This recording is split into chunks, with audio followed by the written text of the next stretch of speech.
Hey guys, what's going on? It's Nick Bissett here from FTGU Media, coming at you live with another episode of How To by FTGU. And this week we're talking about microphones and how to step up your audio game when it comes to recording video for social media. So if that's something you're interested in, stay tuned to find out more. So this week's topic is going to be audio. And in particular, how to step up your audio when it comes to video recording. Obviously, when we're starting out with video recording, whether it's a camera or a phone, the built-in mics kind of suck. You don't get a whole lot of range and depth out of them, and it can sound pretty bad sometimes, depending on the environment. So having an external mic really allows you to, again, control more of the inputs coming into the camera, and just get an overall better quality sound out of your video. And sound is almost just as important as everything else when it comes to lighting and things like that in videos. So you want to make sure that you sound crystal clear, no distortion, and as minimal background noise as you can possibly handle. Obviously, life isn't perfect, but luckily there's workarounds when it comes to different things like that. So here at FTGU Media, we use a lot of Rode microphones. They are an industry standard. They range all the way from consumer goods to professional goods, and that prosumer sort of middle ground that a lot of content creators sort of fall under. They're an awesome company. So all of their equipment is made in Australia. So you already know that quality manufacturing's there, and all these devices feel really nice in hand. So first things first, Rode mics tend to cost a little more compared to your Amazon options that you might find, sort of like the off-brand stuff. It works for sure. It's just more of a risk on longevity of the product itself, and just like overall quality and some of the small details when it comes to the audio recording. So if you can, spend the extra money on some Rode mics or Rode equipment, and you will really see the difference in your day-to-day content creation when it comes to videos. So a lot of options when it comes to microphones. We have ShotGun mics, wireless lav mics as well, and wired lav mics. So a lot of options. And the differences are, obviously, wireless is going to be great for any kind of shots where you're on the go and you don't really have a opportunity to control the scene as much as you want. So it's just, stick the receiver in your pocket, mic up, or whatever the option is there. So definitely better. Shotgun mics are cool as well, just because you don't have to worry about having the mic and transferring between people on camera, or forgetting to turn it on, or different things like that. They sit on top of the camera and plug directly in. So this is just gonna get the entire environment you're in. So for example, you're shooting a basketball game and you wanna capture some B-roll and get some of the sounds of the game, like the sneakers and the ball bouncing and all that kind of stuff, and the fans. This is what you want. It's gonna capture the entire environment you're in, and you don't really get to select what you're hearing, but like I said, it's great for when you're wanting to capturing a whole room worth of sound, essentially. So it has its time and its place. Now the other option you have, like I said earlier, is like the wireless sort of lav mic option. And we use the Wireless Go 2. We previously started on the wireless Rode 1, as you can see here. And I can't really hold the Wireless 2 up in comparison because it's three pieces, but that's what we're looking at here. So we have a receiver that receives the information from the two transmitters, and the transmitters are essentially your microphones. So pretty straightforward on that side of the equation. So yeah, I mean, we stepped up to the Wireless Go 2 from the 1, simply out of necessity. So one of the cool things about the Wireless Go 2 that I just showed you is that it's two transmitters with one receiver versus the original, which is a singular receiver and a singular transmitter. So first things first, with that being said, is that we can run a two microphone system. So for example, we do a lot of content for real estate agents and developers here at FTGU Media, and a lot of the pieces that we do are sort of like talking pieces where it's like an interview style shot, and you might have two people talking. And it's nice to have the lav mics there, because you're not gonna get crossover on audio where you're gonna hear someone else's parts picked up and different things like that. And as well with interview style videos, you wanna capture the person's voice and that's it. You don't wanna get any of the environment sound, any fans, any HVAC stuff, people walking by, whatever it is, or if you're outdoors and there's cars passing by and stuff like that. The lav system, as you can kind of see here, is going to be the best. So the cool thing about the transmitters from Rode, the wireless mic goes, is that you have a bunch of options when it comes to recording audio. So first things first is you can actually record audio straight into the receiver as like a field mic. So that's kind of done in the Rode settings, and I'll show you guys that in a bit. But yeah, so essentially what it can do is there's a little microphone at the top here, and you can clip this to the top of your shirt and use it that way. It's a little chunky and a little big, so like for some of our interview style stuff where guys are in suits and want to keep things looking professional. The cool thing is we also have an option of plugging in at the top here a external microphone. So in this instance, we'd hook it up to somebody and do our interview style shot that way. Or you can even actually hook in your Rode mic or external shotgun mic through some cables and actually run it this way, because like I said, the cool thing about the Wireless Go 2 is that it's a field mic as well as a standalone microphone as well that you can use in videos. So those are really, really cool. In terms of the versatility that you get out of it, right? So like I said, you have the option of shooting directly off this microphone or plugging in an external microphone and using this as like a hub to either record directly to or transmit the data to the camera instead, or both, really. So it's kind of also a cool way to run a backup audio system as well, because it's always good. Redundancies in audio are good. 2 audio recordings are always better than 1 in case there was an issue with maybe a plug came out of the camera or stuff happens on video shoots. So it is what it is in that sense.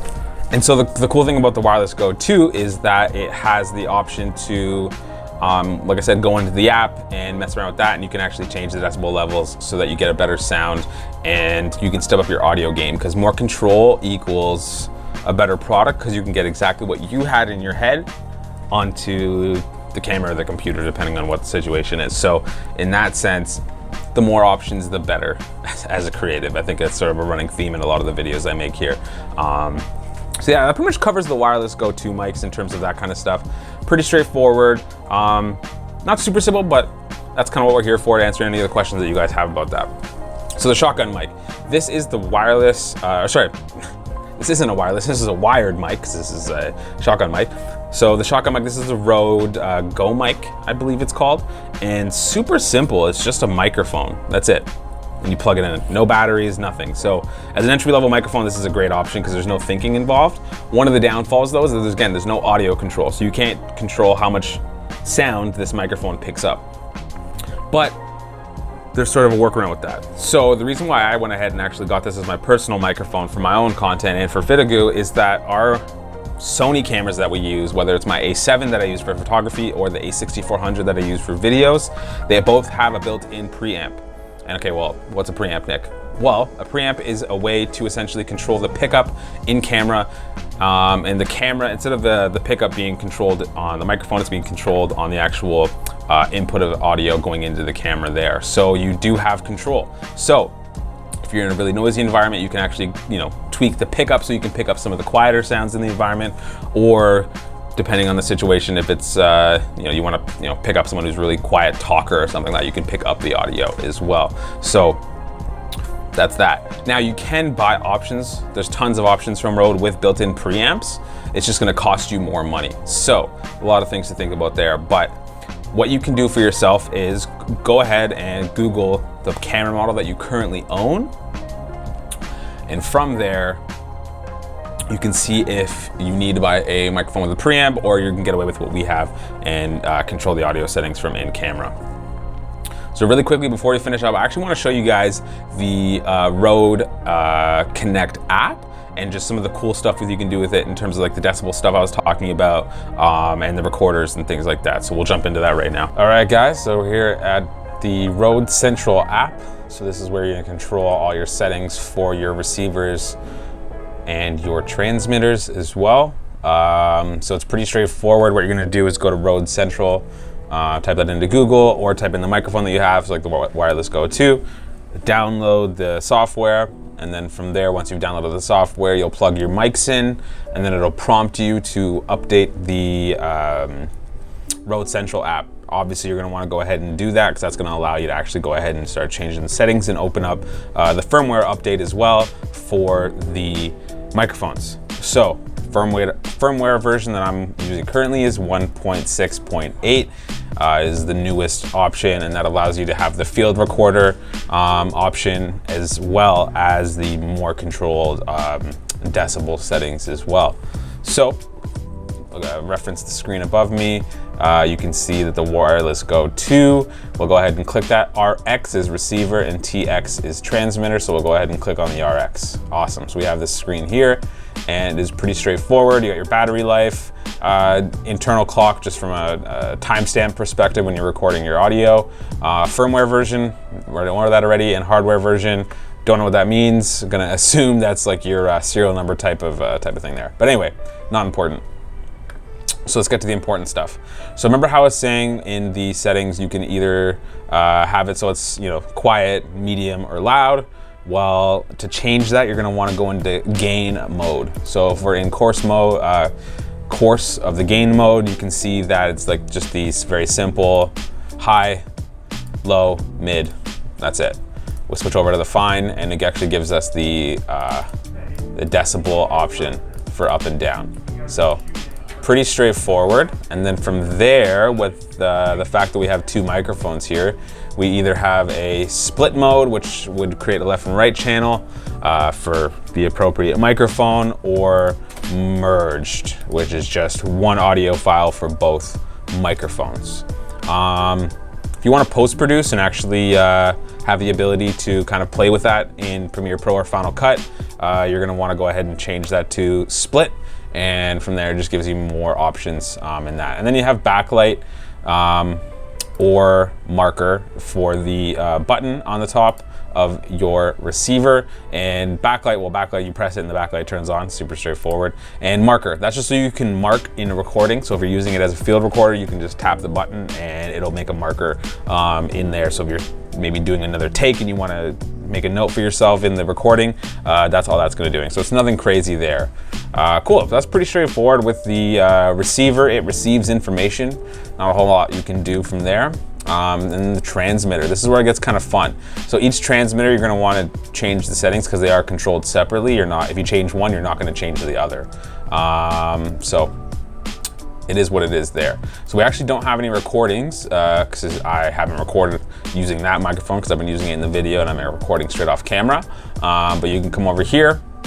So first thing here is record at the top left. And that's for your kind of like the field mic option that you have. So off, it's just going to run audio to whatever device you have it plugged into.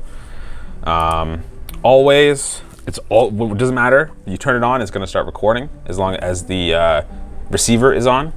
And then backup, that's only going to record audio when the camera signals it to based on the video recording. So pretty straightforward. I like to leave it on always just because it's good to have the redundant in case something happens on camera. Yeah, so padding is essentially going to quiet your scene for you. It's kind of into the name almost with the word pad. So yeah, pad off, it's going to, I find it's a sharper sound. Pad on, it's a little bit softer, which I like for a lot of the content we shoot, which is like the interview style stuff. LED, just dim bright, battery settings, lighting, all that kind of stuff. And that's that. Batteries as well. So if you're always recording, you don't have the option to change the recording quality. But for your backup, because it's a backup, you actually have the option to do standard quality, which is going to be compressed, which all that means is smaller audio file. And when you compress an audio file, you're just losing the depth of the sound. So an uncompressed audio file, you can almost kind of hear in the room where someone is, versus a compressed audio file where you're not going to have that. It's going to feel flatter, but it's going to still have the same point of just getting sound out. So not too crazy there. And then off, well, off is still going to have the option to go standard quality or broadcast quality based on what's going into the camera. And again, if you have the space, go broadcast, because again, better audio quality is going to be better for everyone involved. So that's that there. So yeah, that's the Rode Central app, guys.